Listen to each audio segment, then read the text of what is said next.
Marcel, outra questão, e ainda falando sobre, um pouco sobre essa questão da legislação, né, antes mesmo da Lei Áurea, né, de 13 de maio de 1888, nós tivemos outras leis que dentro que estavam envolvidas nesse debate sobre a abolição, né, que é a lei do Rio Branco, né, ou conhecida como a Lei do Ventre Livre, de 1871, e a Lei Saraiva-Cotegipe, né, ou Lei dos Sexagenários, que é de 1885, né? Ou seja, 3 anos antes da abolição, enfim. Então, nós temos aqui um público muito diversificado, né? Como eu já falei para vocês, o do Conversa Historiada. Então, explica um pouco o que foram essas leis, o que elas estabeleceram e também o que elas representavam nesse debate sobre a abolição.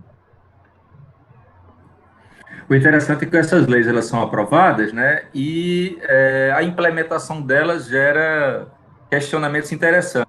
Mas a própria discussão sobre essas leis é também muito interessante, viu? Assim, você olhar lá os debates parlamentares, quem era contra, quem era a favor, é um pega para capar danado. Eu acho interessante que quem estuda se debruça também sobre o anterior realmente da coisa, né? Assim, os vários grupos, se disputando e gritando com o outro, é bem interessante. Eu queria complementar a questão de 1831, como eu falei, a lei não foi abolida, né? Ela continuou vigorando.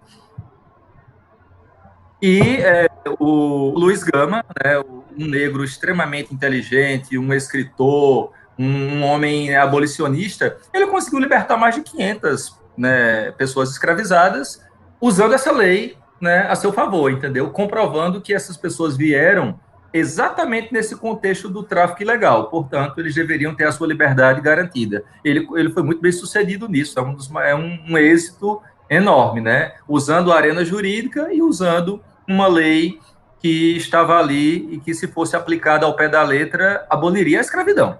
Ele conseguiu, né, uma quantidade, né, enorme de abolições a partir disso, né, de emancipações a partir disso. Bom, então, você me perguntou pelas leis.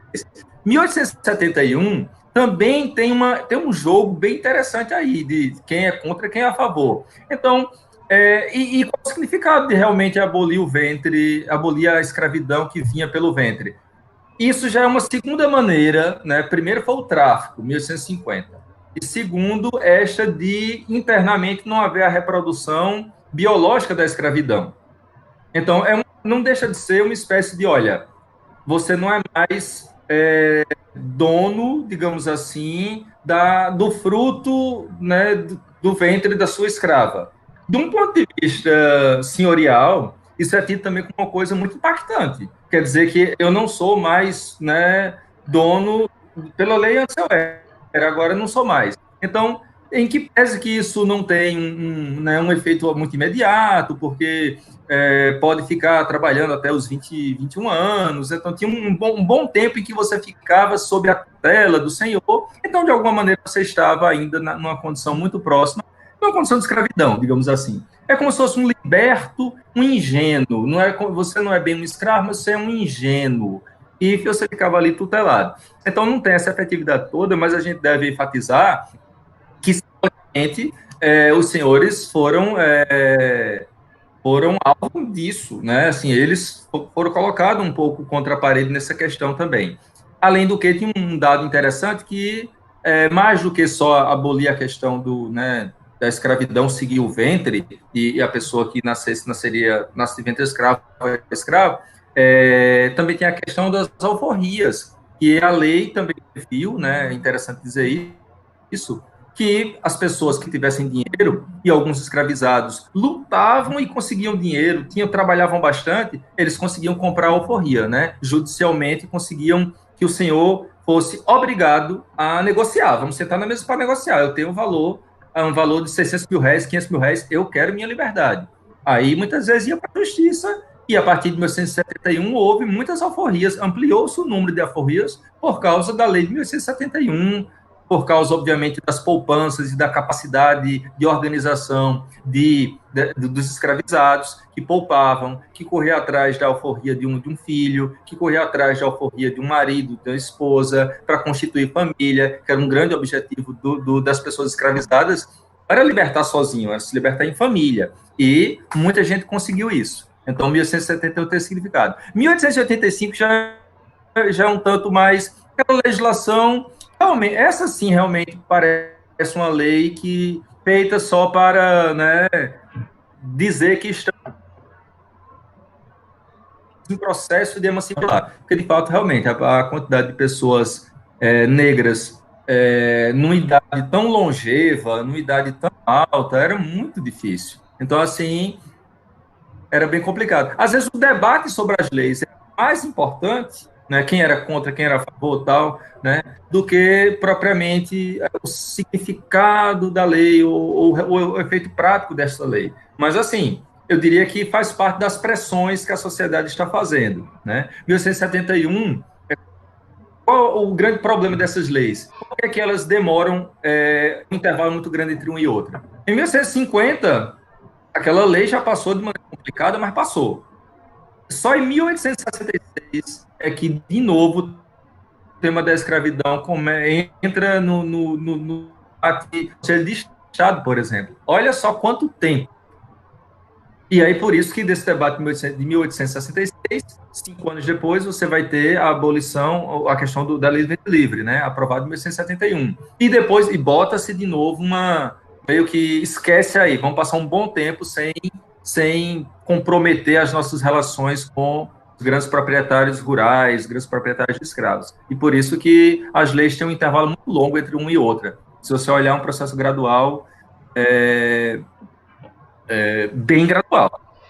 Uma questão que eu acho realmente interessante é porque é o seguinte, considerando que a lei de 1871, né, ela poderia indenizar o senhor, né, por essa criança, né, agora que estaria numa condição de liberta, mas o senhor ele poderia manter esse sujeito, né, explorar o trabalho até 20, 21 anos, né, e isso levaria a escravidão até, né, conta mais 21 anos aí, até 1892, né? Ou seja, a gente estaria à beira do século XX e essa lei, ela, né, dos sujeitos nascidos ali, nós teríamos pelo menos a escravidão no Brasil por mais até 1892, pelo mínimo. Fora os outros sujeitos que ainda continuavam na condição de escravizado, né? Uma outra questão, Marcel, que eu acredito que deve ter surgido aí em muitas pessoas que estão nos acompanhando, é justamente sobre essa possibilidade do sujeito de juntar o dinheiro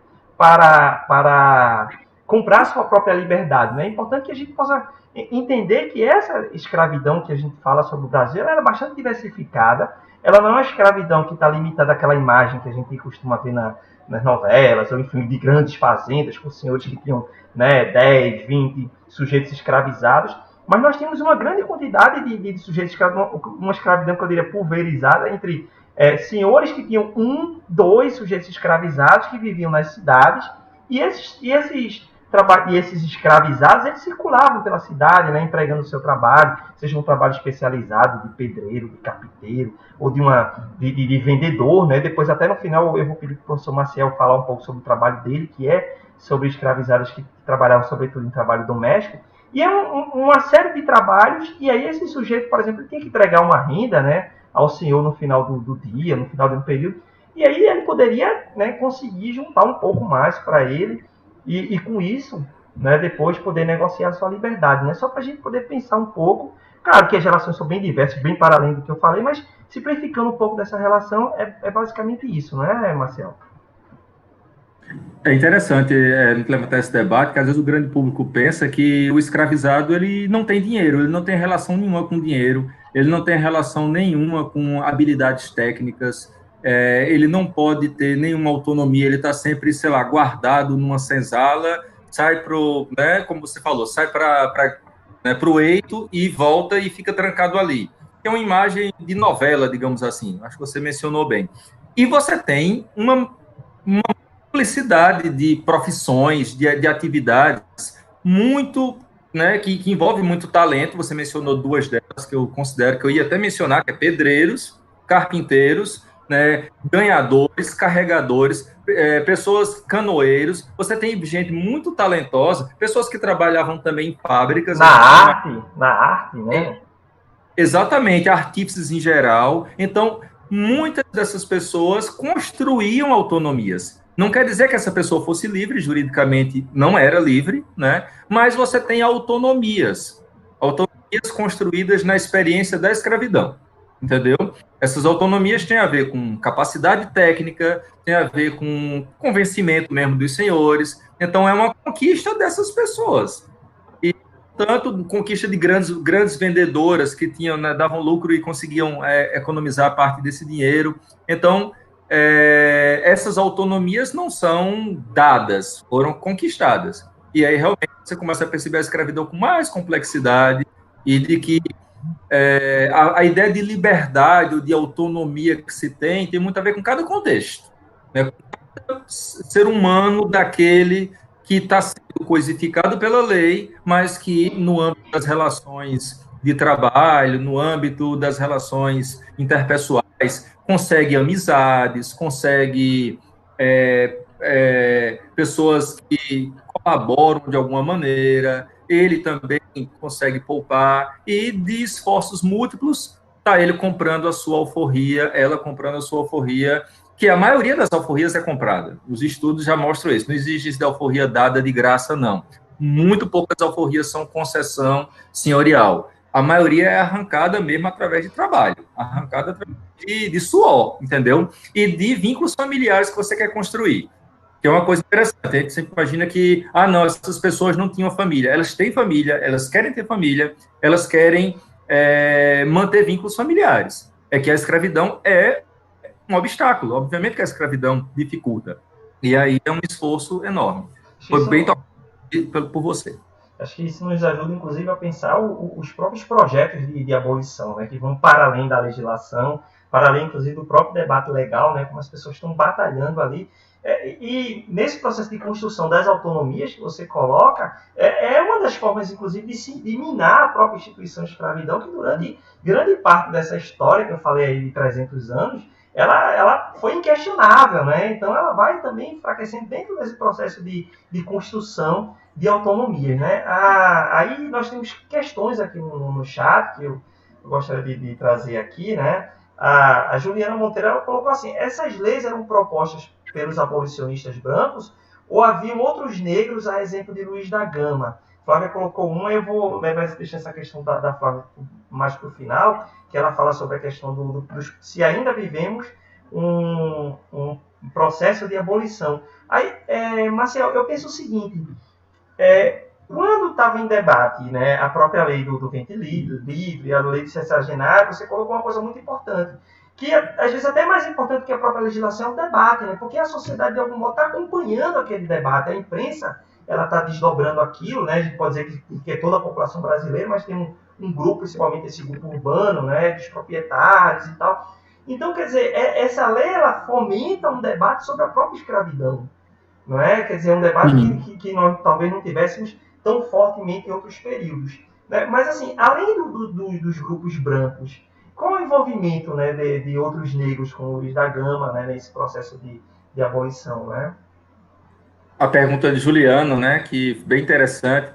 Juliano, o que eu consigo identificar e a historiografia mostra é que esse processo de leis não é de todo desconhecida das pessoas escravizadas, não. Na verdade, essas leis passam em 1850, 1831, e essas pessoas são, de alguma maneira, informadas. Muitas vezes, às vezes, um deputado liberal, ou grupos liberais, ou jornalistas, ou advogados, gente de um grupo político, leva isso para lá, alguém informou, alguém leu, e muitas vezes você tem revoltas, você tem fugas baseadas nessa questão. Mas a lei foi aprovada, então vamos lá também radicalizar. Então, eu não saberia dizer propriamente se você tem uma espécie de, olha, o debate foi levado por um grupo de pessoas negras, o debate em si levado como uma proposição. Mas o que acontece principalmente é que depois da aprovação, ou no contexto do debate, você tem menção a revoltas. Tem revoltas acontecendo. E aí as pessoas aprovam a lei porque sabem que tem risco dessa revolta ser bem sucedida. Ou então usa essas revoltas como, olha, está vendo que não pode aprovar. Então, de alguma maneira, por exemplo, 1850 foi aprovada, em 1848 teve uma revolta.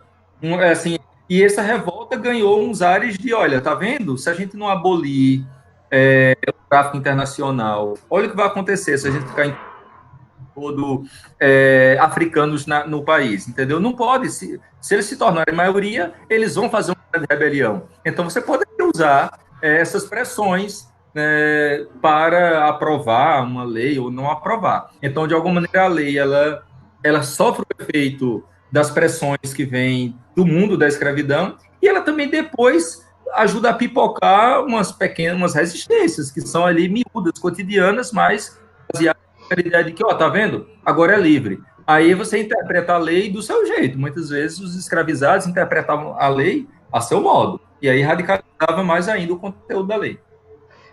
Eu vou, né, além, por exemplo, a gente falou do Luiz da Gama, né, o José de Patrocínio, por exemplo, estou mostrando aqui a imagem também, né, um sujeito que vai atuar principalmente através da imprensa, né, no sentido de batalhar, inclusive, pela abolição, né. Então, nós temos alguns personagens que infelizmente não André Rebouças, né, enfim, que são sujeitos negros que alcançaram, né, alguns espaços de poder, lugar de fala, que inclusive contribuíram muito, né, só para a gente não ficar realmente nos clubes abolicionistas,